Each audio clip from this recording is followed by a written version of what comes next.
I like water. I like water probably as much as Wally likes his treats. Don't you, Wally? You like water as well, actually, don't you? Yeah, for rehydration. Unfortunately, so do corporations. Corporations love water. Everybody needs water. It's no brain, you see. It's one of them investments that you can make, whether you're a shareholder or whatever, you can buy shares.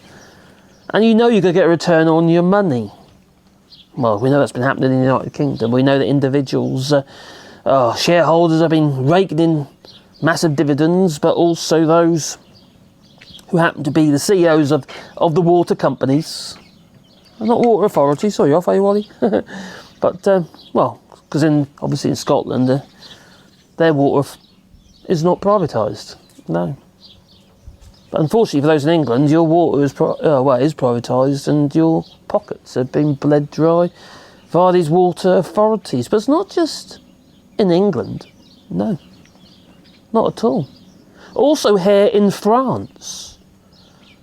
They're pretty much bleeding dry the aquifers, the underground, reservoirs here in France. I'm sure it goes on elsewhere as well. That I am. I'm sure that Nestle has got something to do with that. Say, for instance, in the United States. But here in France, Danone, yogurts, all sorts of stuff, but also Volvic water. So what's happening is Danone is extracting waters and selling them across the world. So basically we're exporting water. But the locals are suffering as a result. Now there's accusations against Danone. Yeah, there's a fish farm owner. He's accusing Danone and its subsidiary, the bottled water firm Société d'Eau de Volvic, whose boreholes are close to his property and they're drying up the water tables, he claims. To be fair, actually, the water tables are pretty much drying up anyway with global warming, what have you. But I can pretty much, I can see how that is a concern for him because that is on his doorstep. It isn't just him, it's other locals as well. They're struggling. And the authorities are complicit here in France. They're imposing restrictions on those who require the water locally, bans on pumps and stuff like that to irrigate their fields, yet they're endorsing Danone to extract more water. Now, I would say it wouldn't be quite so bad if that water stayed put. In other words, it was still in France. So it goes through the system and back into the reservoirs, the water processing, etc., etc., etc., and the cycle continues. But no, it's been stuck in plastic bottles, and we've got enough problems with microplastics as it is, and shipped around the world, literally. While these people, locals, are suffering. Suffering's not quite right there. Now, despite the criticisms, the Société d'Eau de Volvic say that their operations have no impact on the availability of drinking water in 2020. And they extracted 2.3 billion litres of water. And they're allowed to extract up to, authorised by the authorities, by the state basically, 2.8 billion litres of water. Now I think we need to think of water, a bit more of this finite resource, but also the fact that water is a local resource. Now I understand sending water to countries that have got none for drinking purposes and stuff like that. But no, we're sending it to places that have water. It's ending up in the United States and other places around the world in plastic bottles. So something not quite right here. It's just a commodity. It's just about the money, honey. Yeah. So, and now they have to deal with water restrictions in those areas. Yes. This person here is saying that with the water restrictions, I'm just putting my business at risk. He's also said that he's had to reduce his consumption by at least 25%. And that's for his company. That's a threat to his activity, and he says, and he has already decided to reduce his water consumption by more than a third 5 years ago. This has been going on for some time. They were water, I think it was about 1993, Volvic, Danone was awarded the right to extract the water from that area by the state, without any consideration of the consequence, it seems.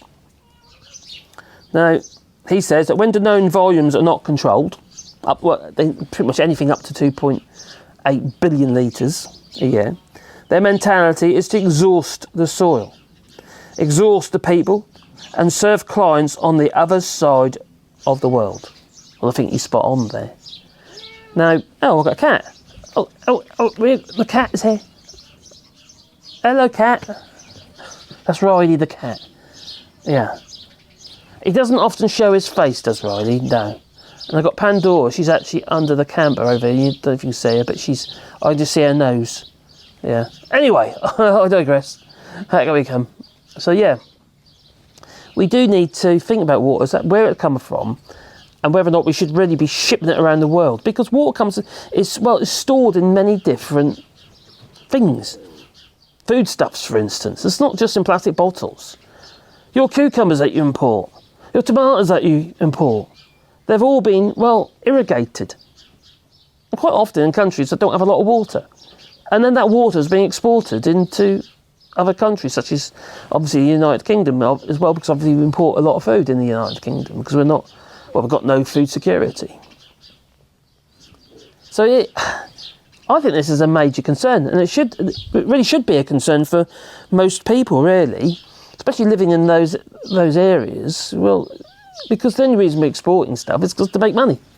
That's all it is. It isn't about, we're very considerate. We want to give these people water because they're thirsty. No, it's just we want your money. We want your cash. Capitalist system for you, I suppose. Now, I ain't really got a problem with capitalism. I've got a problem with it not being fair. Because of greed. That's my biggest bugbear of anything, really, is about greed. And lies. Oh, that as well. I can't stand lies. Well, at the end of 2021, they said that we decreed a first structural and definitive reduction of 10% of its withdrawals authorisation. And this is what the Department of the Land, Territorial, Gillian Brun, and so they're looking at putting some restrictions, but 10% of 2.8 billion litres of water? That's nothing.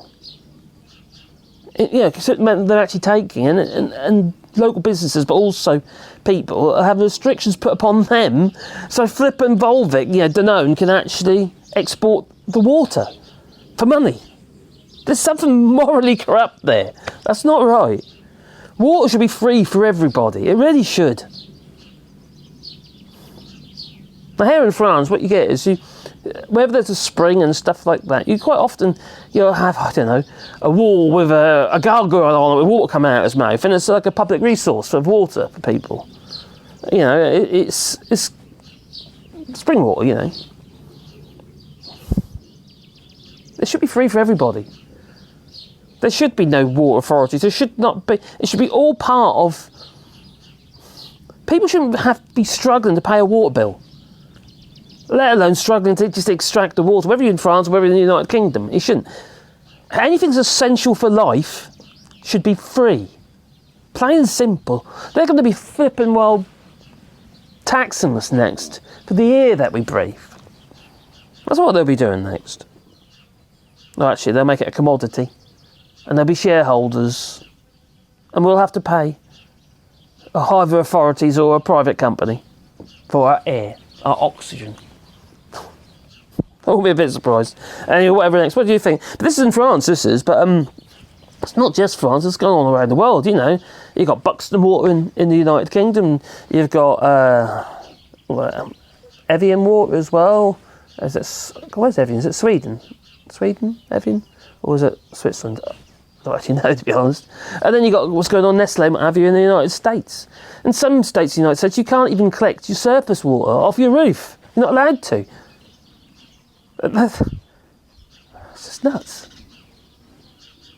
Anyway, you tell me, what do you think about this? I think something needs to be done. I really do, because it shouldn't be allowed to go on. It really shouldn't. Not things like water. No. Anyway, If you want to support the channel, you can do it on Patreon or buy us a coffee, and the links are down below. And it is very much appreciated, that it is. And they hit the microphone. And yeah, I hope you're enjoying our little walks and that with Caroline and what have you. And she's gaining confidence, so I'm very pleased, because she's very shy, Caroline is. And we've got a little microphones there, got dual microphones, so that hopefully the audio will be a bit better as well. And you know, and that's where your contributions go. You know, when you like the buy me coffees and stuff like that, we do try and reinvest in the channel. I know it's not growing particularly fast, it really isn't, but we you know, I just want to make it, I don't know, palatable, I suppose. Anyway, I think it's time for me to go, you know. So I'm going to do some gardening. Yeah, I think I need to. And some work. He's earning some money. Anyway, see you later. And have a lovely day. Ta-ta.